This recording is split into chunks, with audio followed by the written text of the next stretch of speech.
Esta noche estamos de regreso y tenemos invitado de lujo. Estamos hablando de los derechos humanos. Muchas gracias al maestro Baruch. Muchas gracias por estar aquí. Y hablábamos... No, perdón. Sí, retomando lo de Oscar y lo que decía de las recomendaciones. A raíz de las recomendaciones del Consejo de Derechos Humanos a México, a través del examen periódico universal, el gobierno de Enrique Peña Nieto, les dio más fuerza a los derechos humanos, llevando el tema a la Constitución. Hablaba también Gabriel de las recomendaciones. ¿Hacia dónde debe transitar este tema de las recomendaciones para que las instituciones le den la fortaleza, credibilidad? Porque en algunos casos o no las aceptan o otras cosas no las cumplen. Y como no son coercitivas, pues cada quien las asume y las responde como quiere. ¿Hacia dónde se debe transitar usted, que también tiene la experiencia legal en ese sentido? Fíjese que también desde mi óptica es una mala concepción el de que mucha gente señala que las recomendaciones son como las llamadas a misa. Claro. Y yo creo que no. Yo he estado del otro lado, yo como juez, como magistrado, presidente del tribunal, cuando me llegaba un requerimiento de un informe por un juicio de amparo, pues se lo canalizaba al área jurídica y tiene que emitir su informe correspondiente. Y está al pendiente de la resolución. Ya está todo realizado, se tiene que remitir toda la actuación para que sea revisada la legalidad y la constitucionalidad pues de ese acto, de esa resolución. Cuando me llegaba un requerimiento de la Comisión Nacional o del mismo Estado de México, le ponía yo más atención, más cuidado, porque yo creo que una recomendación tiene más fuerza, a mi modo de ver, que una resolución judicial. Pero al final de cuentas tenemos que distinguir los efectos de una resolución jurisdiccional emitida por una autoridad jurisdiccional que se debe de cumplir vinculatoriamente, y por otro lado las resoluciones que emiten los organismos públicos no jurisdiccionales, como son las comisiones nacional o estatales de derechos humanos. Ustedes vean en el tema de esta recomendación que emitió la Comisión Nacional de Derechos Humanos sobre el caso Tlatlaya. El gobierno del Estado aceptó dentro de los plazos que están señalados en la misma ley de la Comisión Nacional de Derechos Humanos. Nosotros hemos emitido 14 recomendaciones y las 14 recomendaciones están siendo aceptadas. Hubo una reforma constitucional al artículo 102 de nuestro pacto federal, donde se establece que por ser recomendaciones tienen un plazo las autoridades para manifestar si se aceptan o no se aceptan. Si no se aceptan en este plazo de 15 días, tiene la obligación, la autoridad que no la acepta, tiene la obligación, a petición de la Comisión de Derechos Humanos del Estado, de acudir ante la legislatura local y fundar y motivar su no aceptación de esta recomendación. Tal suerte que si alguien no acepta una recomendación, tiene la facultad, la Comisión de Derechos Humanos del Estado de México, de citar al titular de la dependencia correspondiente para que comparezca ante la legislatura y explique ante el órgano soberano del Estado por qué no acepta esa recomendación.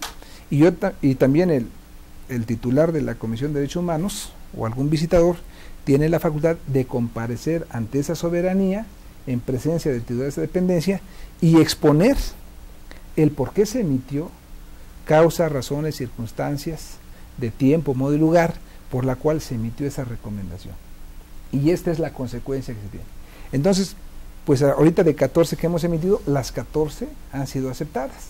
Y cuando no se acepte una recomendación, se tiene este mecanismo jurídico ya establecido en la Constitución Federal a favor de la Comisión Nacional y de las comisiones estatales.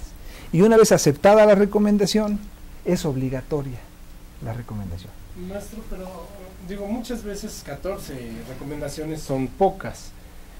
Muchas veces la gente no sabe en qué momento se violan sus derechos humanos. Yo le podría poner 2 casos, por ejemplo, ahorita, ¿no? A ver, ¿qué pasa cuando al amigo le dan un cristalazo, llama a la patrulla no llega? ¿Están violando sus derechos humanos? Pues ¿Qué procede en esos casos? La gente no tiene la idea de cómo proceder, entonces denles, por favor, a la mayoría silenciosa una ilustración de cómo deben de proceder, porque la seguridad es algo que está fallando mucho ahorita y la gente no sabe que tienen derecho a ella y que deben de exigirla ¿Cómo interviene Derechos Humanos ante esas situaciones?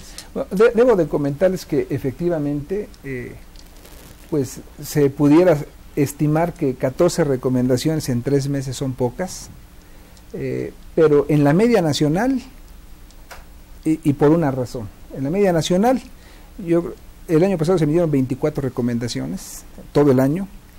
En estos 3 meses llevamos 14 recomendaciones, pero no es el número en este caso. Yo les comentaría cuántas resoluciones emite la Comisión Interamericana de Derechos Humanos, y no es el número, porque en el número pueden ser pocas, ¿verdad? La Corte Interamericana cuántas sentencias ha dictado en contra del Estado mexicano, pero con una que dictó, en el caso de Rosendo Radilla Pacheco, sirvió para cambiar todo el sistema jurídico mexicano, con una sola resolución. Pues aquí la gran fuerza de una recomendación son las acciones que obliga a realizar, que tienen un impacto mucho mayor. O sea, no es contar por un caso aislado o individual, sino es el efecto de la recomendación. Emitir protocolos, ¿no? Desde luego, juzgar penalmente al servidor público que violentó la ley, que violentó el derecho humano, destituirlos, separarlos del cargo. En fin, depende del caso concreto para señalar cuáles son los puntos de recomendación, que pueden incidir hasta en propiciar reformas a leyes, a reglamentos, a circulares, repito, establecer protocolos de actuación. Entonces, el efecto de la recomendación es mucha y no, pues no es nada agradable el etiquetar a una autoridad, al titular de una dependencia, de que no está poniendo la atención debida en el cuidado de todos sus asuntos. Son casos ilustrativos y ejemplificativos, y el número a veces no dice mucho, pero los efectos son los realmente importantes. Hagamos un efecto similar con la seguridad.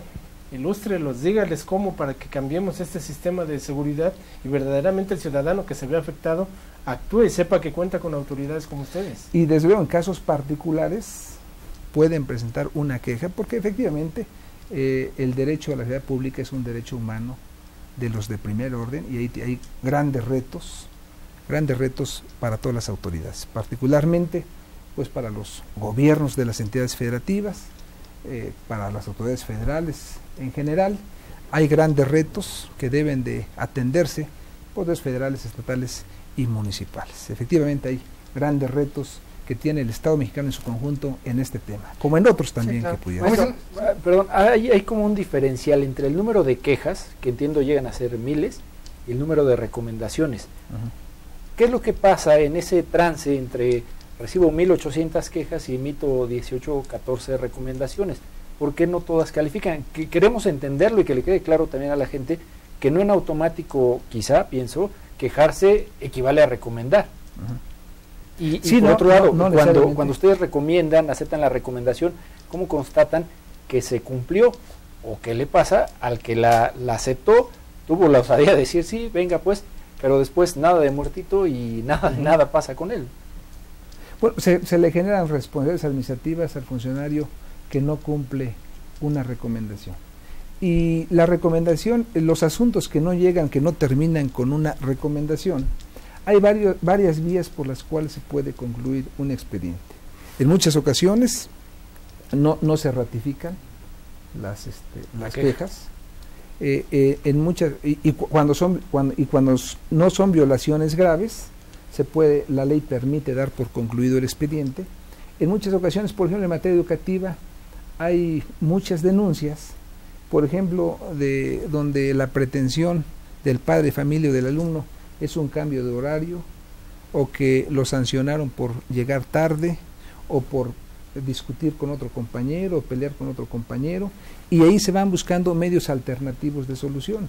Tenemos una cantidad considerable que se van solucionando donde el procedimiento, a través de orientación, a través de asesoría, a través de seguimiento, a través de pedirles a las autoridades, hacerles propuestas de conciliación para que dejen satisfecha la pretensión del gobernado, ¿verdad?, bajo el cumplimiento de determinadas compromisos por parte de las autoridades de una escuela. Por citar un ejemplo. Mediando. Sí, que no lo dejaron entrar por el uniforme. Bueno, pues tendrán que dejarlo nos dan un informe, les pedimos que lo reubiquen en otro grupo, si ya no hay buena relación entre el maestro y el alumno, a lo mejor gestionamos que se cambie de grupo y ahí se van solucionando ese tipo de quejas.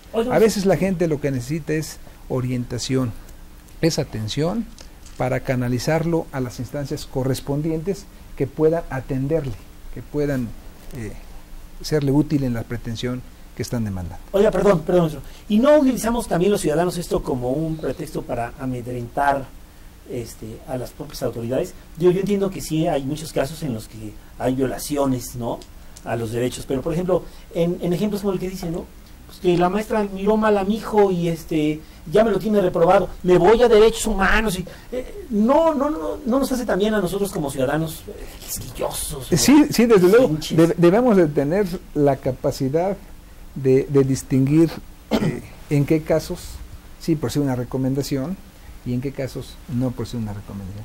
Desde luego que hay quien pueda abusar de esta figura. Ahora resulta, por ejemplo, estamos siendo muy cuidadosos con el tema de la tortura.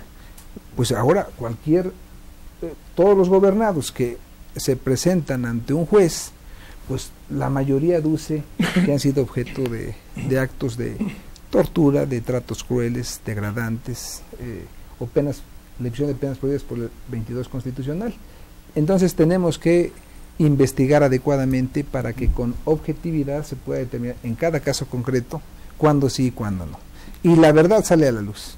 Es un procedimiento que se sigue en la Comisión de Derechos Humanos del Estado, es un procedimiento no formal, como es en un tema judicial, ante un órgano judicial, no es un procedimiento formal, no es riguroso, técnico, este es un procedimiento hasta cierto punto amigable, flexible, no formalizado, donde se puede examinar y platicar propiamente con un testigo para que exponga de viva voz qué le consta, cuándo lo vio, circunstancias de tiempo, de modo, lugar, de una conducta determinada.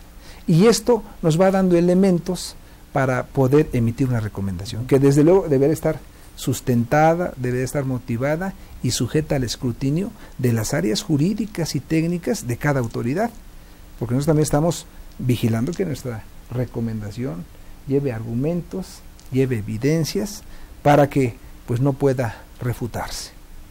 Comisionado, el gobierno de Erubiel Ávila Villegas ha hecho mucho hincapié en el combate de lo que ellos llaman la trata de personas. Incluso emitieron alguna iniciativa de ley y operativos para cerrar establecimientos donde se presumía que hubiera ese tipo de actos. ¿Había quejas al seno de la Comisión de Derechos Humanos en ese sentido? ¿Tienen algún dato de que si hubiera trata de personas o fue una propaganda más del gobierno del Estado en esa postura? Bueno, no hemos tenido quejas no tengo presente alguna queja de alguna persona que se ubique en esta circunstancia, pero desde luego este es un tema que se tiene que investigar con mucho cuidado, el determinar cuándo existe trata de personas, no solamente en temas de índole sexual, sino en temas en general, cuando se abuse de la dignidad de una persona en cualquier circunstancia. Y sí, nos hemos podido advertir toda la política que se ha generado, tanto de autoridades estatales como municipales, para reglamentar el funcionamiento de determinados giros comerciales donde puedan darse visos o conductas de esta naturaleza, ¿no?, donde se pueda abusar de personas para servicios de carácter sexual y que pueda estarse vulnerando la dignidad o la autonomía de la voluntad de las personas, particularmente de mujeres, ¿no? Maestro, tengo la impresión, y bueno, ya para cerrar porque se nos está acabando el tiempo, de que el eslabón más débil de la cadena es el municipio, que no les ayudan mucho en este tema de la promoción de la cultura de los derechos humanos, que no les ayudan mucho con el asunto de la captación o el tratamiento adecuado de las quejas, que no les ayudan incluso con la atención a las víctimas. ¿Puede presentar una iniciativa de ley con todo el conocimiento que tiene para reformar esto, para hacer que sea toda una estructura legal y operativa que permita pues que demos pasos mucho más importantes en materia de la promoción y la defensa de los derechos humanos? Hay una figura muy importante que debemos de aprovechar, debemos explotar inclusive, como son la figura del defensor municipal. En todos los ayuntamientos, por disposición de la Ley Orgánica Municipal y de la misma ley de la Comisión de Derechos Humanos del Estado de México, se establece que en cada ayuntamiento debe existir un defensor municipal que tenga la tarea de promocionar y difundir dentro del territorio municipal los derechos humanos, sensibilizar a las autoridades, capacitar a las autoridades y publicitar y difundir los derechos humanos con toda la sociedad que integra, que conforma ese municipio. Además es un órgano auxiliar en la recepción de quejas vinculadas con violación de derechos humanos para remitirlas o hacerlas llegar a las 8 visitadurías que tenemos desconcentradas en todo el territorio del Estado de México. Entonces estamos buscando cómo el mismo ayuntamiento fortalezca esta figura, darle elementos, darle estructura y apoyos económicos fundamentalmente para que puedan cumplir eficientemente con su tarea. Y tenemos reuniones muy frecuentes con los defensores municipales en temas de capacitación y de allegarles elementos como artículos, publicaciones, para que los puedan hacer llegar a los ciudadanos que integran el municipio. Pues se nos acabó el tiempo, amigos. Muchísimas gracias, maestro, por habernos acompañado esta noche. Al contrario, el agradecido soy yo por tener esta oportunidad de poder, pues, inclusive que me conozcan los habitantes del Estado de México. Muchas gracias, que no sea esta ni la primera ni la última. Ojalá que pronto nos volvamos a ver. Muchas gracias. Amigos. Pues concluimos este tiro al blanco, tenemos publicidad y después de eso un tema más para compartir y discutir con todos ustedes. Regresamos.